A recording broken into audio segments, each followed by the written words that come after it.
Hello friends, তোমরা সবাই কেমন আছো? আশা করি ভালো আছো। আমিও খুব খুব খুব ভালো আছি। সুস্মিতাস ব্লগে তোমাদের অনেক অনেক ওয়েলকাম এবং অনেক অনেক ভালোবাসা। আজকে বিকেল থেকেই স্টার্ট করলাম ব্লগটা। আর আমি রয়েছি আমার শ্বশুরবাড়িতে। আমার কিছু কাজ ছিল, সেই কাজগুলো করতে আমি একাই এসেছি। আমার বাচ্চা রয়েছে বাপের বাড়িতে মার কাছে। একা কয়েকটা কাজ করতে এসেছি, সেই কাজগুলো করা অলরেডি হয়ে গেছে। এখন যাচ্ছি একটু মানে ঘুরতে। ব্যাপারটা হচ্ছে একা তো কখনো সেভাবে বেরানো হয় না, আর কোথাওই বেরানো হয় না বাচ্চার জন্য, ছেলের জন্য। তো ছেলে যেহেতু মার কাছে আছে, তো কাজও হয়ে গেল। এ বাড়িতে কয়েকটা কাজ ছিল। এবার তোমাদের দাদাভাইয়ের সাথে একটু বেরোবো ঘুরতে, দুজনে একটু ঘুরে টুরে তারপরে ও আমাকে বাপের বাড়িতে ড্রপ করে দিয়ে চলে আসবে। তো চলো আমরা কোথায় যাই কি করি সেরকম কোনো প্ল্যান নেই, বেরোচ্ছি, দেখা যাক কোথায় যাই। তো চলো তোমরা দেখতে থাকো যে কোথায় যাই না যাই। চলো, আমরা বাইক বের করে যথারীতি বেরিয়ে পড়লাম। তোমাদের দাদাভাই আর আমি দুজনে মিলেই যাচ্ছি, কারণ ছেলে যেহেতু সাথে নেই। তো বাইক নিয়ে যথারীতি এটা আমাদের পাড়া। এটা আমাদের পাড়া বলতে এখানেই থাকি। তোমরা জানো না হয়তো, তো এখানেই থাকি। এটা আমার পাড়া আর কি, শ্বশুরবাড়ির পাড়া, শ্বশুরবাড়ির দিক থেকে। তো সোজা যাচ্ছি, টুক করে নিজের মুখটাও একটু দেখিয়ে নিলাম। তো সোজা যাচ্ছি। এবার কোথায় যাব সেরকম কোনো প্ল্যান ছাড়াই বেরিয়ে পড়েছি। ওটাই আলোচনা করছিলাম তোমাদের দাদাভাইয়ের সাথে, যে কোন জায়গায় যাওয়া যায় বা কোন দিকটা যাওয়া যায়। ওই যে সামনে একটা দোকান ছিল, ওই দোকানটা আমরা মুদিমাল নিই, ওখানে সব কিছুই মোটামুটি থাকে এবং ওনার ব্যবহারও খুব ভালো। তারপরে হঠাৎ করে আমরা বুঝতে পারলাম যে আমাদের গাড়িতে তেল ছিল না।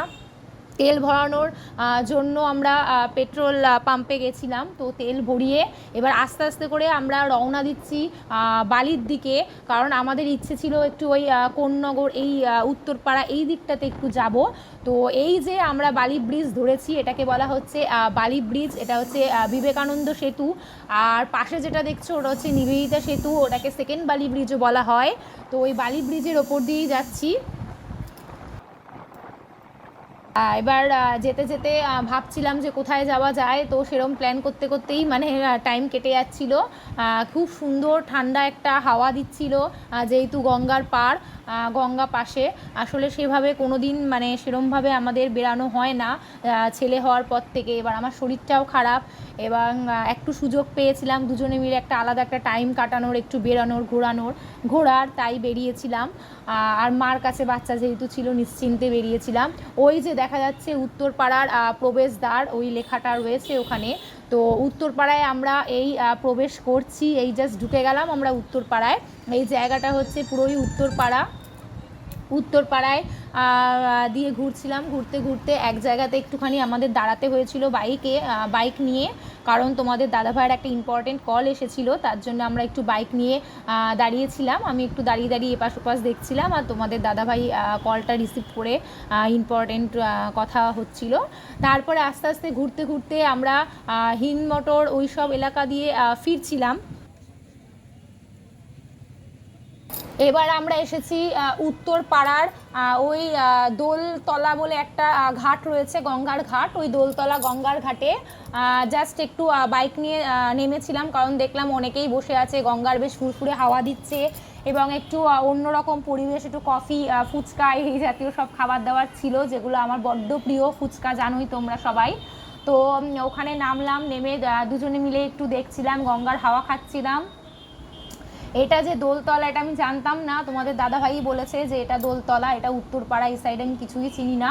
তো আমি আবার নিজেকে দেখিয়ে দিলাম, তারপরে একটু দাদাভাইয়ের সাথে আমাকে দেখিয়ে দিলাম। দেখিয়ে এবার দক্ষিণেশ্বরের দিকে আবার ব্যাক করছি, কারণ আমি যাব এবার বেলঘড়িয়া আমার বাপের বাড়িতে। তোমাদের দাদাভাই আমাকে বেলঘড়িয়া বাপের বাড়িতে ড্রপ করে দিয়ে যথারীতি আবার নিজের বাড়ি মানে দক্ষিণেশ্বরে চলে আসবে, কারণ মামুনিকে রেখে তো সম্ভব নয়। তা আমাকে ড্রপ করে দিয়ে ও আবার বাড়ি চলে আসবে।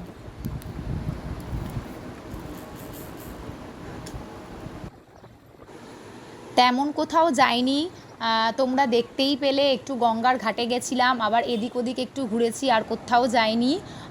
এখন বালি ব্রিজ দিয়ে বাড়ি ফিরছি। ওই দেখা যাচ্ছে দক্ষিণেশ্বরের মায়ের মন্দির। চলো আজকে এখানেই টাটা, দেখা হচ্ছে নতুন আর একটা ব্লগে। তোমরা আমার চ্যানেলটাকে সাবস্ক্রাইব করে দিও। তোমরা ভালো থেকো, টাটা।